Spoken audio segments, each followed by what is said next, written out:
Hello, my name is Rhys and I am going to teach you how to make a fire safely. And the date is Tuesday, the 8th, January 2013. I'm going to teach you how to make a fire.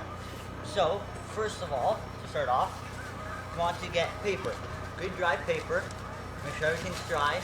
Then you want to crumple it up so that the air can move through it, not too tight, so that you don't smother it. Then, once you have all the paper in the middle, like so, you want to get some of this kindling, which are small little twigs, and you want to place them over top of the fire, or the paper, not smothering it, but just so that it can be in the perfect form. And I'm going to be making it the way I call a house, which is pretty much just crossing the little twigs back and forth. And then with the bigger pieces of wood, such as these pieces back here, is what you go back and forth like this with, so that it blocks the wind from the fire and it can stop the fire from falling over. That way, it all stays good, strong, and safe. Then, after that, you want to get some pieces and make sure that everything is close by. Then, once everything is ready, grab some cardboard. Smaller pieces are better, but not too small because they'll burn longer than the paper, but not too long. Then stick them in between the pieces of wood and around it so that everything gets burned nice and even. Also, you want to make sure that you don't burn any tape or any plastic because that sets off bad fumes and it's very bad for you. Then, once you have the cardboard placed directly over top the fire, but not blocking it from air movement completely, you want to grab some sticks that are in the pile you would have made that are slightly bigger than the kindling, which then you place over top of the cardboard.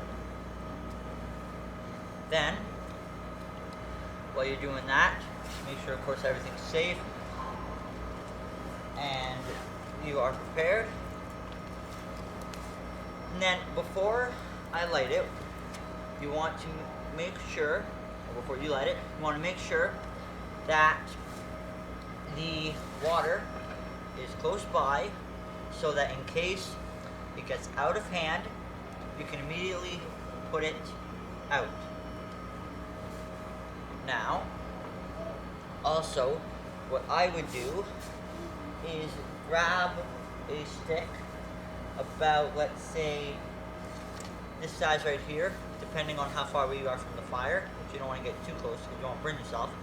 And that way, if the fire starts getting smothered, you can put the sticks underneath the fire and lift it up carefully so that it gets more air movement underneath where the flame will be. Now, it is time to light the match.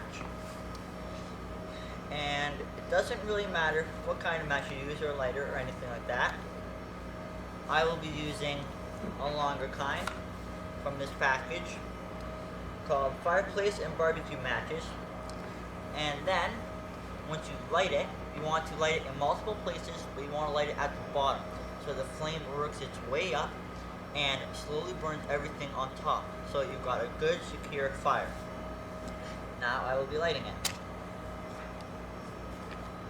Block it from the wind, let it get a little strong, then put it underneath,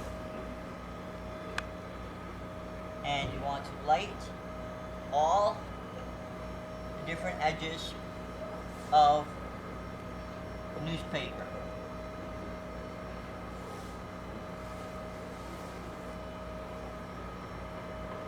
And as it's burning, make sure that everything stays good and secure. Try not to let anything go out. Then, like I said, make sure every side gets done.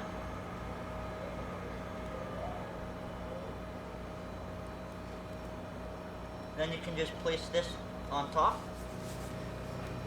Then it starts off with a bit of smoke as it gets ready, but it becomes a good strong fire. And then make sure you still have your water close by, just in case it gets out of hand. And keep some logs that are a bit bigger close by, so that before it goes out, you can put bigger things on top. But you want to make sure that they're supported on the edge so they don't push fire down, making the fire go out. So now I will put some pieces a bit bigger on top of the flame while it's still big, making the fire good and strong so that you can be kept warm and safe and it won't go out.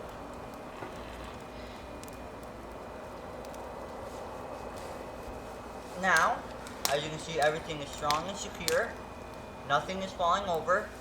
I've got my water close by and extra matches and cardboard in case it starts to go out. And this is how you make a safe fire.